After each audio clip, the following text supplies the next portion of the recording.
Did you know that people pleasing is actually a trauma response?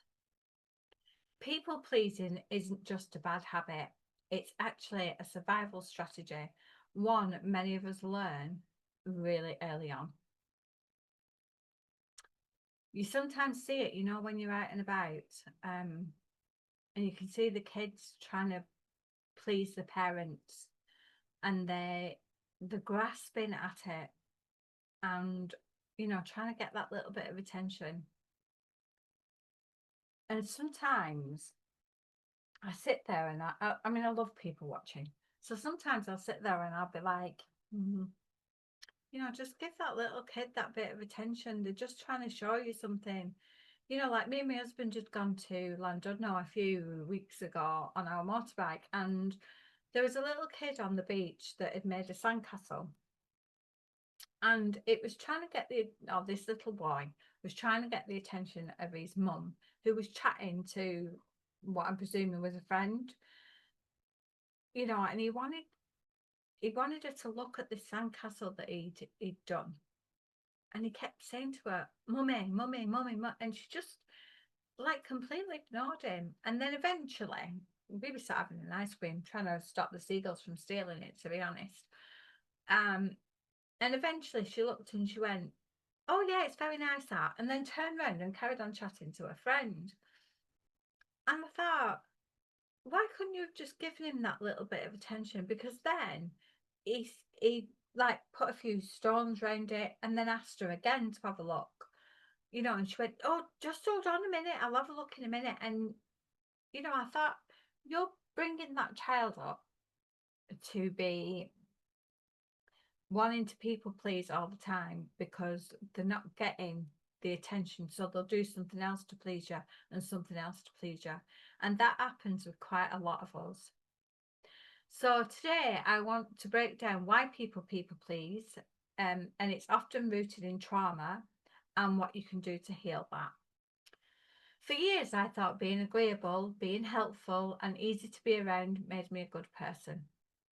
But I was exhausted, I was resentful, and constantly anxious about what others thought. Does that sound familiar to you? Does that sound like something you do? Because that's not kindness, that's self abandonment. Let me go a little bit deeper with this and I'll explain what I mean. When we grow up in environments where love felt conditional, we learn to shapeshift. So we become peacemakers or peacekeepers. Um, we become the fixer. We become the good girl or the good boy because we know from that we're going to get some sort of praise from it.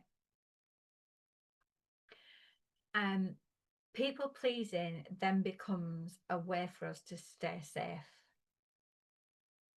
Because if you're people pleasing, then you're avoiding any conflicts. And also, if you're people pleasing, you are earning affection. I want you to know that this type of behavior is not a weakness. And although it comes from childhood, a lot of the time it comes up in us as adults. But I want you to know that it's not a weakness, it's a protective response to something.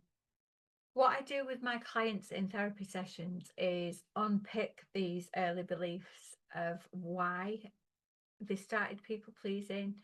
A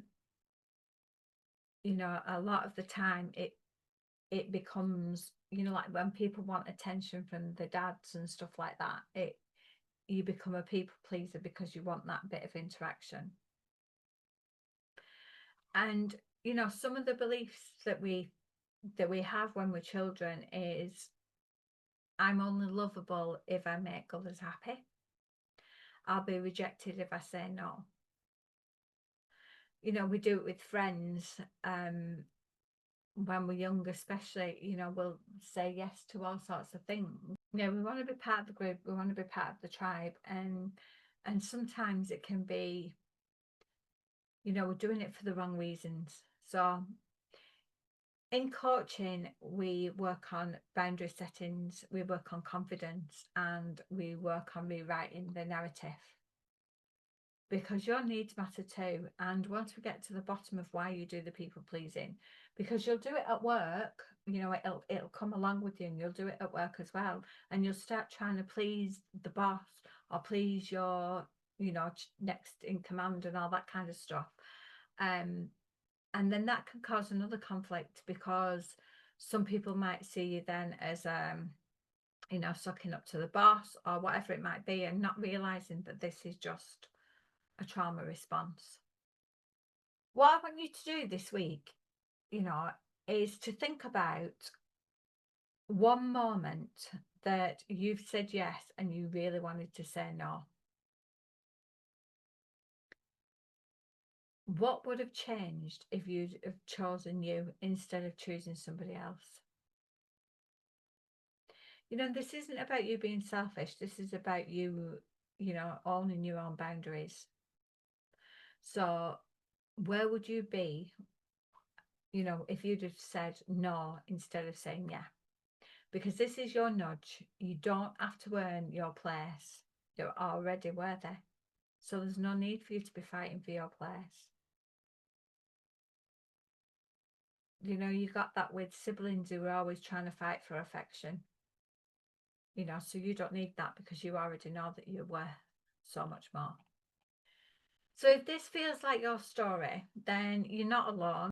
Whether through my therapy program or my coaching container, I help people every day rewrite their relationships with themselves. And people find that, they'll say, oh, I don't do people pleasing. But when you actually start talking about it, you'll find that they do people pleasing in quite a lot of areas of their life.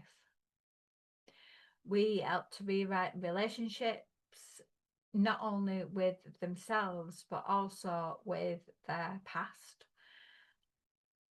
If this is really something you want to do, then check the links below, or you can message me directly. It's time for you to stop shrinking and start showing up fully. The real you is worth it. Trust me, they really are. So that's it for today. I shall see you all again tomorrow. Bye for now.